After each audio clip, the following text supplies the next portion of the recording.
Sir வணக்கம். வணக்கம் sir. இன்று காலையிலிருந்து நடந்தக்கூடிய செய்திகள், குறிப்பாக காலையிலேயே முரசொலியினுடைய தலையங்கத்தில் வந்து ஒரு கடுமையான ஒரு விமர்சனம் திரு விஜய் அவர்கள் மீது. அவர் நீதி வெல்லும் என்று ட்வீட் போட்டிருந்தாரு. தாவேகா கொல்லும் நீதி வெல்லுமா அப்படின்ற மாதிரி ஒரு தலைப்பில் கடுமையான விமர்சனத்துடன் கூடிய அந்த ஒரு பேராகிராஃபை நம்ம பார்த்தோம். அதை தொடர்ந்து சட்டசபையிலையும் கூட திரு எடப்பாடி பழனிசாமி அவர்கள் தாவேகாவினுடைய ஒரு பிரதிநிதியை போல அவர் வந்து பல விஷயங்களை வந்து சட்டசபையில் வந்து அவர் பேசிய விதம், அவர் அதுக்கப்புறம் வெளியே வந்து பிரஸ்ல சந்திச்சு பல பேசிய விஷயம், காலில் பல பரபரப்பான விஷயங்கள். இந்த கரூர் கூட்ட நெரிசல் மரணம் சம்பந்தமாக செய்திகளை பார்த்து கொண்டிருக்கிறோம். இது சம்பந்தமாக அவங்களோட பார்வை பதிவு செய்யும். இல்லை ஐயம், அதாவது நீங்கள் சட்டசபையில் கண்டிப்பாக அதிமுக இன்றைக்கி இந்த பிரச்சனையை கிளப்பும் தெரிஞ்சு தான் நீங்கள் நேற்று முரசொலி வந்து தலையங்கம் எழுதுது. கண்டிப்பாக இதை பற்றி பேசுவாங்கல்ல. நீங்கள் ஒரு 3-4 நாள் தான் இருந்தாலும் கூட பேசுவாங்கன்னு தெரியும். நம்ம அப்பயே கிட்டத்தட்ட திமுகவுடைய ஸ்டாண்டு, கவர்மெண்ட்டோடைய ஸ்டாண்டு எல்லாமே மறைமுகமாக முரசொலியுடைய தலையங்கத்தில் இது முழுக்க முழுக்க விஜயோடைய அலட்சியம் தான் காரணம் அப்படிங்கிறதையும், நீங்கள் விஜய் வந்து நேற்று வரைக்கும் என்ன சொல்லிட்டு இருந்தீங்க, ஆர்எஸ்எஸ்ஸின் கைப்பாவை அப்படின்னு சொல்லிட்டு இருந்தீங்க சிபிஐயை. பட் நீங்கள் இப்போ கிட்டத்தட்ட பிஜேபியோட கைப்பாவை ஆகிட்டீங்கிறதையும் தெளிவாக அந்த தலையங்கத்தில் ஒரு டேரிங்காகவே ஓப்பனாக சொல்லியிருந்தாங்க. என்ன நடந்துச்சு, நீங்கள் ஓடிட்டீங்க அப்படிங்கிற மாதிரி தெளிவாக பேசியிருந்தாங்க. பட் சட்டசபையில் பார்த்தீங்கன்னா கொஞ்சம் காரசாரமான விஷயம்தான்னு வச்சிங்களேன். காரணம் என்னென்னா, எடப்பாடி இதை ஸ்கோர் பண்ணணும்னு நினச்சாரு. இதில் முழுக்க முழுக்க நம்ம அதை பேசி ஆகணும் அப்படின்னு நினச்சாரு. பட் அவருக்கு பாயிண்ட் இல்லை மீன்ஸ் ஆதாரங்கள் இல்லை. இப்போ அவருமே கூட அங்கே பேசுனதாக இருக்கட்டும், பிரசிட்ட எல்லாமே சந்தேகத்தை கிளப்புறாங்க. நானும் இந்த மீடியாக்களில் பார்த்தேன், ஊடகத்தில் பார்த்தேன், இப்படியே தான் அவர் சொல்லியிருக்காரு. எதையுமே ஸ்ட்ராங்காக ஒன்றும் சொல்லலை. ஏன் சில ஒரு உதாரணமாக பார்த்தீங்கன்னா, போஸ்ட்மார்ட்டத்தை பற்றி பேசுகிறார். போஸ்ட்மார்ட்டம் அது எப்படி, அங்கே இருந்தது 2 டேபிள் தான் அப்படின்னு சொன்னார். உடனே இமிடியேட்டாக என்ன சொல்லிட்டாரு மாசு, 5 டேபிள் போட்டு இமிடியேட்டாக ஒர்க் பண்ணோம் நாங்கள் அப்படிங்கிறார். உடனே ஸ்ட்ராங்காக எல்லாத்தையுமே பேசி ஆரம்பிச்சோன்னா அவருக்கு இதில் ஒரு பெரிய அவருக்கு வந்து நீங்கள் என்ன ஆனது எக்ஸ்போஸ் ஆகிட்டார். எப்படி எக்ஸ்போஸ் ஆகிட்டார்னா, தாவேக்காரங்களுக்காக பேசுன மாதிரி பேசினார். இதுல அப்பட்டமா தெரிஞ்சு போச்சு இந்த அளவுக்கு கூட்டணிக்காக எந்த அளவுக்கு இறங்குவாரு எடப்பாடி பழனிசாமிங்கிற அளவுக்கு வந்து இது பாருங்க, நியாயத்தை கொடுங்க அப்படின்னு சொல்லிட்டு அப்படியே ஒதுங்கி இருந்தா பரவாயில்ல. விஜய்க்காக வக்காலத்துக்கு வாங்கிக்கிட்டு மல்லு கட்டினார். இன்னைக்கு கருப்பு பேட்ஜ்லாம் கூட கட்டிட்டு வந்தாங்க எல்லாரும். வழக்கம் போல அப்பா சபாநாயகர் அப்பாவு வந்து சம்பவம் அவரு எதுக்காக என்ன எல்லாம் பிபியா எல்லாருக்கும் அப்படிங்கிற மாதிரி அப்படிங்கிற மாதிரி என்னாச்சு கையில எல்லாத்துக்கும் அப்படின்னு கேட்டேன். இல்லை உங்கள் கவனத்தை திசை திருப்ப தான் வந்திருக்கோம் அப்படிங்கிற மாதிரி அக்ரி கிருஷ்ணமூர்த்தி ஒரு வார்த்தை எம்எல்ஏ அப்படி சொல்ல போக, அது இன்னொரு சுவாரஸ்யம் என்னென்னா, அந்த கோஷ்டி பெரிய கோஷ்டின்னு சொல்லிட்டு இருந்த செங்கோட்டைன்னு அந்த கையில் கருப்பு பட்டை போட்டிருந்தார். ஆமாம், அவரும் போட்டிருந்தாருன்னு வச்சுங்களேன். பட் இதில் எல்லாமே வந்து கிட்டத்தட்ட பேசிட்டாங்க. துரைமுருகன் பேசினார், இதில் நேரு பேசினார், மாசு பேசினார். சிஎம் தெளிவாகவே எல்லா விஷயத்தையும் சொல்லிட்டார். அதில் ஒன்றும் மாற்றம் இல்லை. இதில் வந்து எனக்கு 2-3 விஷயம் வந்து எடப்பாடி பேசுனதில், அவர் ஒரு முன்னாள் முதல்வராக இருந்துக்கிட்டு சில விஷயங்களை அவர் போய் இப்படி கேட்டிருக்கக்கூடாது. என்ன கேட்டிருக்கக்கூடாதுன்னா, மொத்தம் 606 பேர் போலீஸார் பாதுகாப்பு பணியில் ஈடுபட்டார்கள் அப்படின்னு சொல்லி முதல் நாள் வந்து ஏடிஜிபி சொன்னார். 500 போலீசார் வந்து ஏடிஜிபி சொன்னதாகவும் முதல்வர் சொல்றது வந்து முன்னுக்கு பின் அவரு சொன்னார். ஏடிஜிபியும் இதே வார்த்தையை சொன்னார். 606 பேர் சொன்னாரு. இதேதான் அமுதா ஐஏஎஸ் பேசுனாங்க, அவங்களும் இதே வார்த்தை சொன்னாங்க. 2வது இவர் எடப்பாடி ஒரு வார்த்தை சொன்னார், அவ்வளோ பெரிய போலீஸ் இருந்த மாதிரி தெரியல அப்படின்னு ஒரு வார்த்தை. அது சொல்லக்கூடாது. காரணம் என்னன்னா, 606ங்கிறது அந்த எல்லை நாமக்கல்ல ஆரம்பிச்சு கிட்டத்தட்ட ஃபங்க்ஷன் ஸ்பாட்டு வரைக்கும் அந்த 606. ஃபங்க்ஷன் ஸ்பாட்டில் மட்டும் 606 கிடையாது இல்லை கேம்.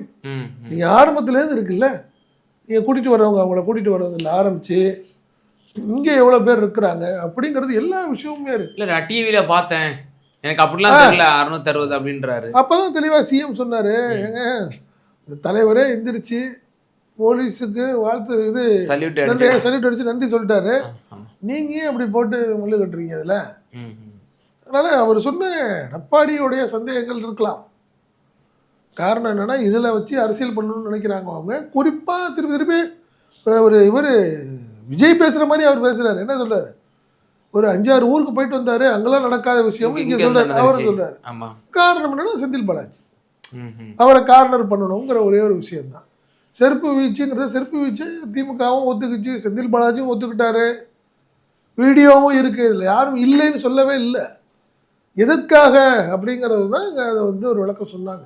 என்ன அதனால் எனக்கு என்னமோ இன்றைக்கி வந்து எடப்பாடி பெரிய லெவலில் ஸ்கோர் பண்ணணும்னு நினச்சாரு, அவரால் பண்ண முடியல அப்படிங்கிறத என்னுடைய முதற்கட்ட பார்வை. அவர் பல அடுக்கடுக்கான குற்றச்சாட்டுகளை வந்து ஏற்கனவே வைக்கப்பட்டது தான் பொது வெளியில், அதை வந்து ரொம்ப அழுத்தம் திருத்தமாக ரொம்ப ஆக்ரோஷத்தோடு வந்து வைக்கிறாரு. குறிப்பாக அருணா ஜெகதீஷன் ஆணையை வந்து கேள்விக்குள்ளாக்குறாரு.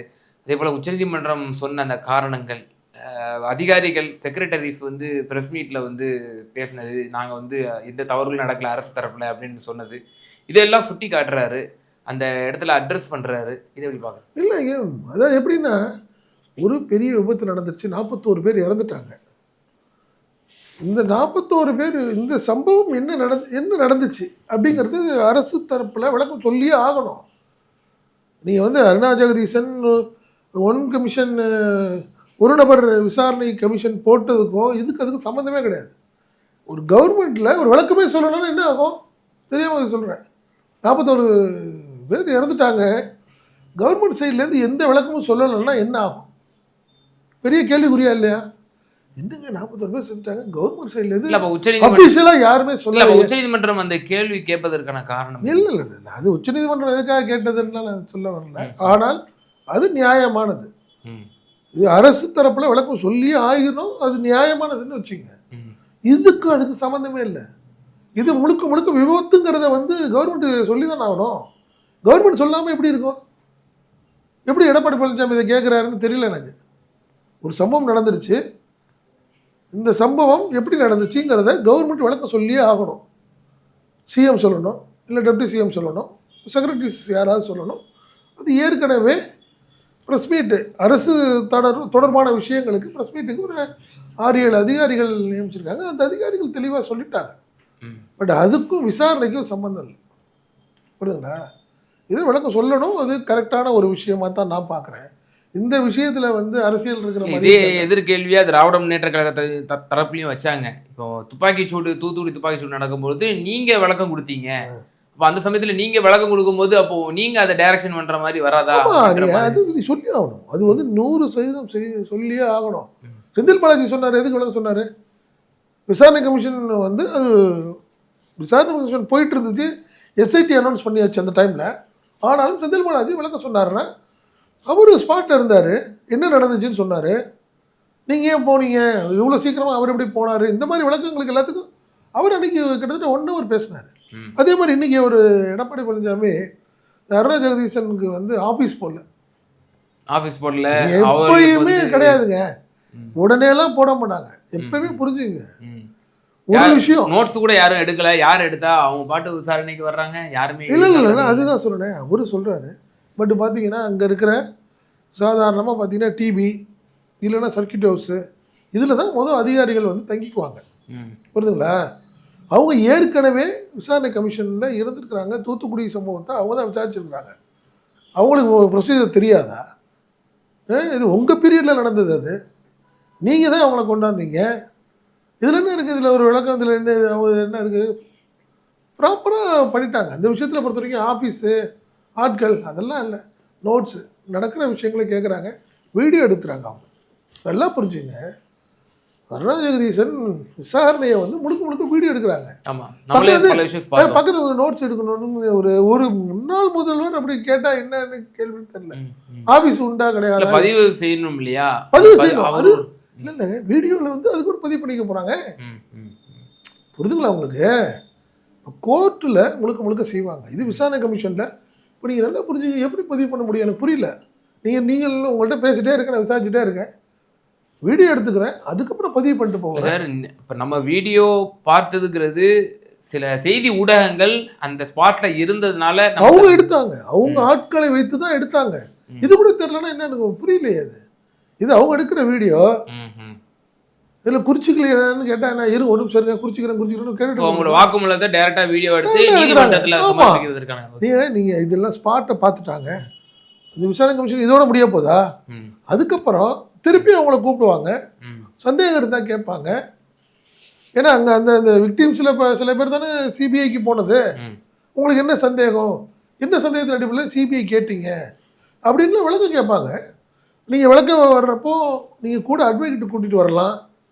நிறைய விஷயம் ப்ரொசீஜர்ஸ் இருக்குது இதில் வந்து எப்படி எடப்பாடி பழனிசாமி மிரட்டுற மாதிரி கேட்டாங்கன்னு சொன்னாலும் சொல்லுவார். அடுத்தது என்ன சொல்லுவார், என்ன அங்கே போய் அவங்க வீட்டில் போய் உட்காந்துட்டு மிரட்டுற மாதிரி கேட்டாங்க அவங்கன்னு சொல்லுவார். அவங்க சாதாரணமாக கேட்டாங்க.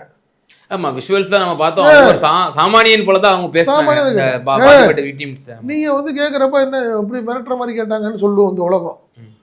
உங்களுக்கு வந்து ப்ரொசீஜரில் வந்து கமிஷன் உங்களுக்கு சம்மன் போட்டு உங்களை அனுப்புகிறப்போ நீங்கள் கூட போய் உங்கள் அட்வொகேட்டை வச்சுக்கலாம் பக்கத்தில் தாராளமாக. இதெல்லாம் வந்து விசாரணை கமிஷனுக்கான நாம்ஸ் இது.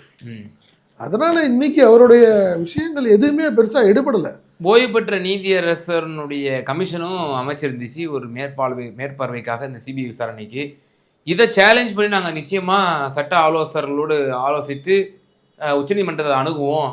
நீங்கள் பிறப்பித்திருக்கக்கூடிய அந்த உத்தரவில் வந்து தமிழர்கள் இடம்பெறக்கூடாது ஐபிஎஸ் அதிகாரிகளா அப்படின்ற ஒரு விஷயத்த வந்து இது வந்து நான் நேற்று தினம் ஒரு ஃபார்மர் அட்மினிஸ்ட்ரேட்டர் பாலச்சந்திரன் ஐஏஎஸ் அவர்களே ரொம்ப மனம் உருகி இந்த கருத்தை வந்து என்னிடம் வந்து நிச்சயமா நம்மளும் பேசியிருந்தோம்.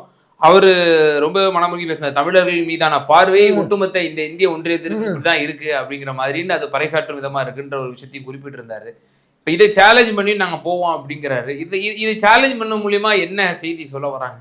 ஆமா, நீங்க அப்போ அதிகாரிகள், தமிழ் ஐபிஎஸ் அதிகாரிகள், தமிழ்நாடு கேடரை நீங்கள் ஏன் சந்தேக பார்வையில் பார்க்குறீங்க? இல்லை, அவங்க ஒருவேளை அவங்களுக்கு ஆளும் அரசாங்கங்களுக்கு ஃபேவரபுளாக எதுவும் செஞ்சுருவாங்களோ அப்படிங்கிற ஒரு ஏங்க அப்படி இருக்கிற இங்கே இருக்கிற ஒரு 150 அதிகாரி ஐபிஎஸ் இருப்பாங்க, அவங்க எல்லாமே அதே மாதிரி இருப்பாங்களா? என்ன விஷயம் அது? இப்போ நீங்கள் போடுற எல்லாமே பிஜேபி நாங்கள் நினைக்க முடியுமா?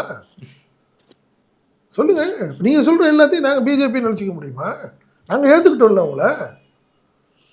நீங்கள் உச்சநீதிமன்ற நீதிபதியை நீங்கள் அனௌன்ஸ் பண்ணுறீங்க, உங்களுக்கு வேண்டியவங்களே நம்ம சொல்ல முடியுமா? அதெல்லாம் நியாயமும் கிடையாது. நீங்கள் அஸ்ராகாரக்கே நம்ம வந்து வச்சிருக்கணுங்கிறது தான் நம்மளுடைய ப்ரேயர். நம்மளே அதான் நினைக்கிறோம் நியாயம். நீங்கள் சிஎம் சொல்லியிருக்காரு, என்ன சொல்லியிருக்காரு, இது இடைக்கால உத்தரவு, இது இடைக்கால தீர்ப்பு. என்ன இறுதியான தீர்ப்பு வரும் வரை நாங்கள் வந்து அது என்ன சொல்லுதோ அதுக்கு தகுந்தாப்புல நாங்கள் அடாப்ட் ஆகிக்குவோம் அப்படிங்கிற ஒரு வார்த்தையை சொல்லியிருக்காரு. அதனால் கண்டிப்பாக ஒவ்வொரு நிமிடமும் நீங்கள் வேணால் பாருங்கள், இந்த விஷயத்தில் திமுக தொடர்ந்து உச்சநீதிமன்றத்தை வந்து கதவை தட்டிக்கிட்டே இருக்கும். அதில் ஒன்றும் மாற்றமே கிடையாது. காரணம் என்னென்னா, சின்ன சின்ன தவறுகள் வரும்போதோ ஃப்ளா இருக்கிறப்போ சொல்லி தான் ஆகணும். நீ என்ன சொல்கிறீங்க, தமிழ் தெரிந்த ஆனால் தமிழ்நாட்டில் சார்ந்தவராக இருக்கக்கூடாது, என்ன அது நியாயம்? நம்ம அதுதான் சொன்னோம், தமிழ் தெரிந்த வெளி மாநிலத்தை சேர்ந்தவர் தான் அஸ்ராகாரக்கு. நீ அப்படியே நியாயம் இல்லை, நீ என்ன இது? இப்போ டிஜிபி எடுத்துக்கிறப்ப நம்ம அப்படி இருக்கலையேங்க. சங்கர்ஜிவாலை வச்சுருந்தோம். ஆமாம், வச்சுருந்தோம். எவ்வளோ டிஜிபி கூட என்ன செய்திகள் வருது, சந்தீப் ராய் ரத்தோர் கூட டிஜிபி வர்றாங்க, எவ்வளோ டிஜிபி வர்றாங்க. அப்படி தமிழ்நாட்டை நம்ம அப்படி நினைக்கலையே. அது ஒட்டுமொத்த அதிமுகவும் சரி திமுக ஆளுங்கட்சிக்கு எதிரான ஒரு வார்த்தை இது. ஸோ இதெல்லாம் வந்து நியாயமும் இல்லைன்னு வச்சுக்கலேன். அது அவ்வளோ பெரிய இது என்ன சம்பவம், இது கரூரில் நடந்த ஆக்சிடென்ட், ஒரு விபத்து இல்லை, ஒரு முக்கியமான ஒரு பிரமுகர் கொலை, இந்த மாதிரி என்ன பிஜேபி பிரமுகராக கொலை, ஏதோ ஒரு விஷயத்துலன்னு வச்சுங்களேன் சந்தேகம் வேணால் உங்களுக்கு வேறு மாதிரி இருக்கலாம். பட் இந்த விஷயத்தில் வந்து உச்சநீதிமன்றத்துடைய சந்தேகம் வந்து நியாயம் இல்லாதுங்கிறதா. இதில் முக்கியமாக இன்னொரு விஷயம் பேசணும்னு நினைக்கிறேன். முதலமைச்சர் அவர்கள் இந்த கலவரத்தை பார்த்து சட்டசபையில் வந்து மிகப்பெரிய ஒரு அமளி ஏற்படுத்திச்சு. இந்த இவ்வளவு கலவரம் பண்ணுறீங்க, இதே அதிமுகவினுடைய பிரமுகர் வந்து இதில் பாதிக்கப்பட்டிருந்தா கூட நீங்கள் வந்து இவ்வளோ கலவரம் பண்ணியிருப்பீங்களான்னு எனக்கு தெரில. இது அப்பட்டமாக நீங்கள் வந்து ஒரு கூட்டணிக்கான அரசியல் தான் பண்ணிட்டு இருக்கீங்க. நீங்கள் மெகா கூட்டணி நீங்கள் அமைச்சாலும் அப்படியே அமைஞ்சிட்டாலும் உங்களுக்கு கூட்டணி நிச்சயமாக மக்கள் உங்களுக்கு தகுந்த பாடம் புகட்டுவாங்க அப்படின்னு மாண்பு முதலமைச்சர் சட்டசபையிலே வந்து குறிப்பிட்டிருக்கிறாரு.